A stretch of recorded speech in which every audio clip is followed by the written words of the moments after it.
everybody, it's Ron. Thanks for stopping by. Well, I've got the final vinyl update for 2020, and boy, what a year, huh? And that's all I'm gonna say about it. I can't say any more without getting sick, so man, I'm glad it's almost over. Alright, nothing left to say, but I do have a nice little stack of albums to show today. And let's get going with the first one, and it's the debut album by the Youngbloods, 1967. And I found this in a thrift store, and I didn't have this album. And the cool thing about it, it's fully autographed on the back. There's Jesse Cole and Young right there. So very cool. Those are early signatures too. So yeah, it's the original lineup, fully signed. So I just need to get the album for it, and that will be pretty sweet. This next one is a 10-inch, put out by Sundays in 2008, and it's Wanda Jackson live town hall party, 1958. And she was kind of known as the female Elvis. In fact, Elvis was responsible for getting her to start doing some rock and roll, rockabilly. So there's 6 tracks on this. 3 of them are pure country western, and the other 3 are rockabilly. Really good. And in fact, the video is on YouTube, so you can check that out. If you never watched Town Hall Party videos, check it out, because they also, besides country, they did have some rock and roll. There's a really good one with Eddie Cochran, Gene Vincent, Johnny Cash. So yeah, I was glad to get this. There she is with Gene Vincent right there. Okay, I got a couple of Cramps bootlegs. And this was a pretty cool one, is the cover is like hand silk screened with high relief print, and so that's pretty nice. And it's got a bumper sticker label on the back, Nazi Billy Werewolfen, and this is live 1979 soundboard. Trying to think where this was recorded. I think I have it written down here. Yeah, live at the Keystone Club, and it's an FM radio broadcast recorded in Palo Alto, California, 1979. So yeah, this was really cool. And this other one I got is live at the Santa Monica Civic Center in California, 1980. And it's the set that was recorded where one track was used on the Erg Music War movie. The track that was used in the movie was a cover version of Tear It Up by Johnny Burnett and the Rock and Roll Trio. So this has got a really nice set list on it, and it is on white vinyl, white label. Had a lot of bottom end, probably could have used some more high end, but I thought it sounded pretty decent for sure. This next one is a second album by Damnation of Adam Blessing, and I think this came out in 70, maybe 71, and I got a really nice copy of this. It does have this huge cutout hole there, which is typical for this record label, UA, Liberty. But yeah, the vinyl's as nice as the cover, so got a really good price on that too, so very cool. And I guess there's a label. This one says Damnation of Adam Blessing. I think on the later copies it just said Damnation.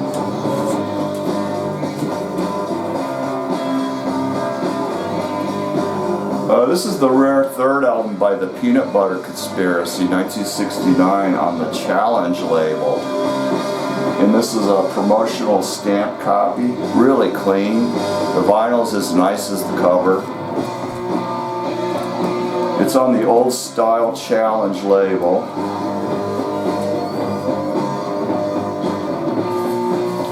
This is about a 2-star album overall. It's not very good. Some of the tracks on side 1 probably better than 2 stars. It does have a real, on side 2 there's, I think it's the song Try Again if I remember right. And it's got a psychedelic mind trick on that song that's pretty cool. But yeah, overall it's not all that great. It's definitely a different style for the band. It's a little more of a garagey rock sound, kind of like what Big Brother and the Holding Company was doing without Janis Joplin. 2 members from the band Clearlight came over and joined the lineup, the drummer and the keyboard player. But for rarity, it's very cool to have, and I got a great price on it, you know, compared to what they sell for, so pretty happy with it. This next one is the first album by a band called Smith. And In the String with the hype sticker for the big hit Baby It's You, which was the Sorrells cover version. Their version's the best. I mean, the Beatles even did that song, but their version rules. And it was a huge hit. And the album itself is not very good. I thought it was going to be more folk rock. I've never heard it before, but I thought it was folk rock based. But nah, it's more rhythm and blues rock based. A lot of cover versions, Stones. You know, it's okay, but that you know, their hit track, awesome. And I never noticed it before. I used to see that in the bins. You know, it was a big seller, so I see it in the bins quite often. I never noticed it before, but that guy's sitting inside of an outhouse. Okay, I got the 4th album by Dr. John the Night Tripper. Really nice copy, original.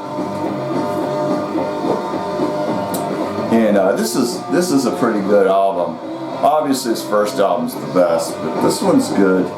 And there's several tracks on here that are that, you know, that New Orleans dark, gloomy, eerie swamp psych sound, you know. And it's good. I love the artwork on this album.